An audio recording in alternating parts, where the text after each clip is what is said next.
Welcome to the AI Research Roundup. I'm Alex, and today we're looking at a paper from the Hugging Face trending list, published on July 29, 2025, so just yesterday. This paper introduces a new large language model, specialized for chemistry, that can actually explain its reasoning based on fundamental principles. The paper is titled ChemDFM-R, and Chemical Reasoner, LLM Enhanced with Atomized Chemical Knowledge.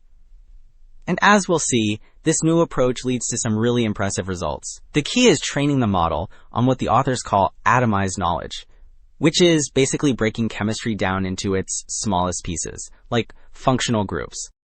Alright, and this diagram shows exactly how they built the model in a two-part process. The first stage enhances a base model with that atomized chemical knowledge. They train it on a huge dataset where they've identified all the functional groups, which are the key parts of molecules that control reactions. This creates an initial, chemistry-aware model. Building on that, the second stage is all about teaching it to reason. They use a clever technique called mixed-source distillation, where larger models teach it to create step-by-step explanations. Finally, reinforcement learning fine-tunes this, rewarding the model for correct reasoning. This whole pipeline produces the final ChemDFM-R model. So, to really understand the importance of that distillation step, this next figure is a fantastic example. It shows how they generated the high-quality explanations used for training. We see 3 attempts by a teacher model, O3 Mini, to explain a chemical reaction. When given just the question, or even the question and the answer, its reasoning is full of errors, which are marked in red. But when they also provide that key functional group information, the atomized knowledge we talked about, the model produces a perfectly correct rationale. This really highlights how providing this granular chemical context is essential for generating accurate, trustworthy explanations. So we saw how crucial that functional group data was for good reasoning. And this table, while it quantifies the impact of that entire training pipeline, it shows the performance on 2 major chemistry benchmarks, SciNO-Eval and ChemEval. We can see the scores for the original base model, the intermediate version with just the knowledge enhancement, and the final ChemDFM-R model. While text performance stays about the same, the scores for molecule and reaction-centric tasks see a huge jump, showing this specialized training really boosts its core chemical problem-solving abilities. And this figure really breaks down those improvements task by task. You can see how the different training stages contribute. The first stage provides these huge initial gains, especially for tasks centered on molecules and reactions.